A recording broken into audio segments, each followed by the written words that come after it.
پاکستان کی ایران پر اسرائیلی حملوں کی شدید مذمت پاکستان کی جانب سے کی گئی ہے۔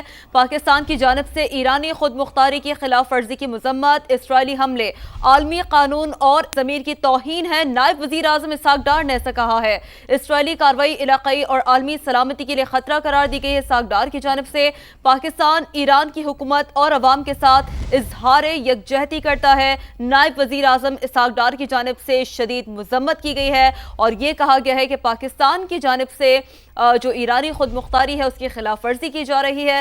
اسرائیلی حملے کی عالمی قانون اور انسانی ضمیر کی توہین ہے۔ نائب وزیر اعظم کی جانب سے کہا گیا کہ اسرائیلی کارروائی علاقائی اور عالمی سلامتی کے لیے خطرہ ہے۔ اسحاق ڈار نے کہا ہے پاکستان ایران کی حکومت اور عوام کے ساتھ اظہار یکجہتی کرتا ہے۔ نائب وزیر اعظم اسحاق ڈار کی جانب سے ایسا کہا گیا ہے کہ پاکستان ایران کی حکومت اور عوام کے ساتھ اظہار یکجہتی کرتا ہے۔ تو ایکس پر انہوں نے اپنے اس پیغام میں ایسا کہا ہے کہ strongly condemn پاکستان ایران کی حکومت اور عوام کے ساتھ اظہار یکجہتی کرتا ہے۔ strongly condemn کیا گیا ہے، شدید مذمت کی گئی اپنے ایکس پیغام میں۔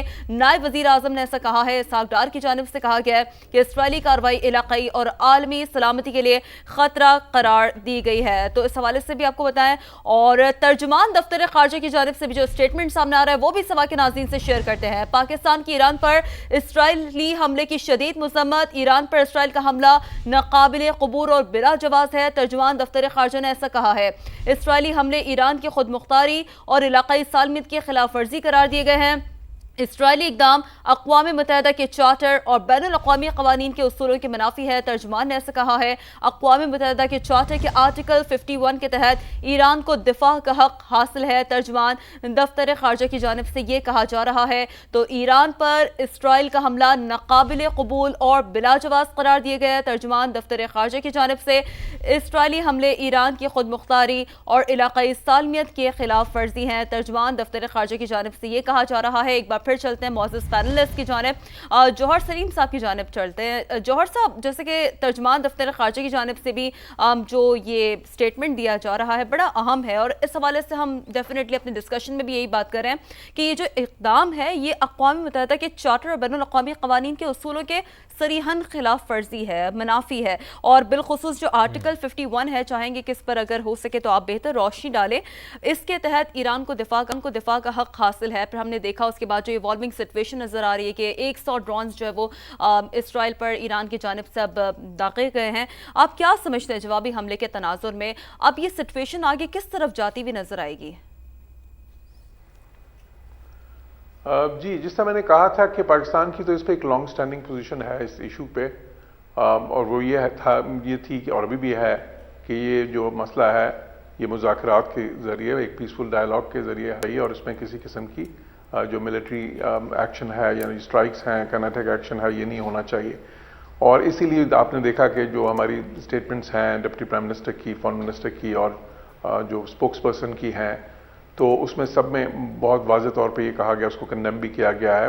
کنڈیم اس لیے کیا گیا ہے کہ دیکھیں یہ جس طرح میں نے کہا تھا کہ سوورینٹی اور ٹیریٹوریل انٹیگریٹی، جس سے آپ خود مختاری اور ظاہر ہے آپ کی جو ایک سالمیت ہوتی ہے ایک ملک کی، اس کی یہ نفی کرتا ہے۔ یہ ایک حملہ، ایک جارحیت ہے اس حساب سے، اور ساتھ ہی ساتھ یو این چارٹر میں بالکل جو ہے، ایک تو خیر یو این چارٹر بالکل صریحاً روکتا ہے اس قسم کے کسی اقدام سے، اور دوسری طرف پھر سیلف ڈیفینس کا رائٹ بھی دیتا ہے اگر کسی ملک کو کے اوپر اس طرح حملہ ہو۔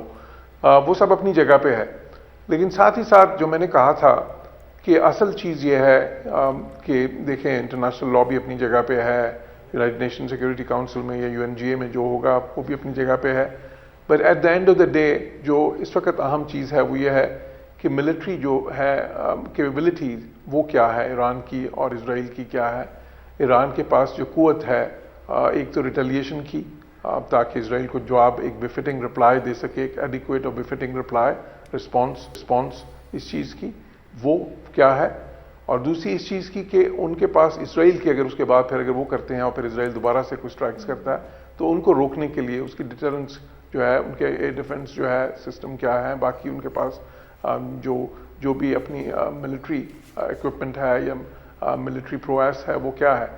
تو اس میں کوئی اس وقت جو ہے اسرائیل کی اور جو ایران کی اگر فوجی طاقتوں کا موازنہ کیا جائے تو اس میں اسرائیل کو ایک واضح برتری حاصل ہے، اسرائیل کے پاس بہت ہی زیادہ سوفسٹیکیٹڈ ویپنری ہے، ان کی انٹیلیجنس جو ان سی ہے، اور پھر آج کل جو انٹیلیجنس جس طرح کی ٹیکنالوجی استعمال ہو رہی ہے، آپ نے دیکھا جس طرح کی ٹیکنالوجی انہوں نے حزب اللہ کے خلاف استعمال کی، جس طرح کی ٹیکنالوجی انہوں نے ایران میں استعمال کی، اس سے پہلے جو ہے ٹارگیٹڈ اسسینیشنز کے لیے، تو اور پھر جس طرح کی ان کی ابھی بھی جب سٹرائکس ہیں تو وہ یہ کہا جا رہا ہے کہ بہت ہی پریسائز سٹرائکس تھیں. جو ایران کی ٹیکنالوجی ہے اس کے مقابلے میں وہ ظاہر ہے اس لیول کی نہیں ہے، بیکاز ایران بہت عرصے سے سینکشنز کو فیس کر رہا ہے. وہ دنیا کی جو اس وقت کٹنگ ایج ٹیکنالوجیز ہوتی ہیں ڈیفینس کی، ان سے بالکل جو ہے ایران محروم رہا ہے بہت سالوں سے، اور جو بھی ان کی کیپیسٹی ہے وہ انڈیجنس ہے، یا تھوڑے بہت کچھ ملکوں نے ان کو اگر مدد دی ہے وہ بھی اس لیول کی ٹیکنالوجی نہیں ہے. تو آئی تھنک یہ چیز جو ان سی ہے اب پلے آؤٹ ہوگی اگلے کچھ دنوں میں. اس چیز کا اور بھی واضح طور پہ پتہ چل جائے گا کہ جو صلاحیت ہے ایران کی ریٹیلیشن کی وہ کتنی افیکٹو ہے، اور پھر اس کے مقابلے میں جو اسرائیل کی جو ہے اگر وہ دوبارہ سے ایران پہ اسی طرح جارحیت کرتے ہیں تو ان کی کیپیسٹی کیا ہے، اور بات اس پہ آ جائے گی. باقی تو پھر جو بھی ہے وہ پھر اس کے بعد انٹرنیشنل ڈپلومیسی جو ہے وہ آپ دیکھیں گے بہت زیادہ ایکٹیویٹ ہو جائے گی، ان ایکشن آ جائے گی. بہت سارے ملک اس چیز کی کوشش کریں گے کہ یہ سچویشن جس طرح بھی ہو اس کو ڈی ایسکیلیٹ کریں، اور اس میں امریکہ بھی شامل ہوگا، چائنا بھی ہوگا، رشیا بھی ہوگا. پاکستان کا ایک اہم کردار ہے اس خطے میں. پاکستان کے جو بیانات آئے ہیں اس سے صاف ظاہر ہے کہ ہم بھی جو ہے اسی چیز کو سپورٹ کریں گے کہ یہ سچویشن ڈی ایسکیلیشن کی طرف جائے اور اس طرح کی جارحیت جو ہے ریپیٹ نہ ہو. اور باقی بھی اس طرح کے بیانات آپ نے دیکھا ہے مشرق وسطیٰ سے، جو ہے خلیجی ممالک سے بھی آئے ہیں، سعودی عرب سے، جو دوسرے ملک ہیں وہ بالکل ان کی بھی پالیسی اس پہ واضح ہوگی. تو میرا خیال ہے کہ جو ہے نا جو سفارتکاری ہے اگلے دنوں میں آپ بہت ہی انٹینس قسم کی دیکھیں گے، اور ساتھ ہی ساتھ کچھ جو ہے کینیٹک ایکشنز بھی دونوں ملکوں کی طرف سے شاید کچھ دیر وہ کنٹینیو کریں. تو لیکن یہ بالکل جس طرح ہماری سٹیٹمنٹس میں یہ بات بھی سامنے ہے کہ یہ بہت ہی خطرناک صورتحال ہے ہمارے اس خطے کے لیے اور پھر دنیا کے لیے بھی بہت سے، کیونکہ اگر یہ چیز جو سی ہے زیادہ پھیلتی ہے، اس کا جو اسپل اوور ایفیکٹ ہے وہ بھی دیکھیں.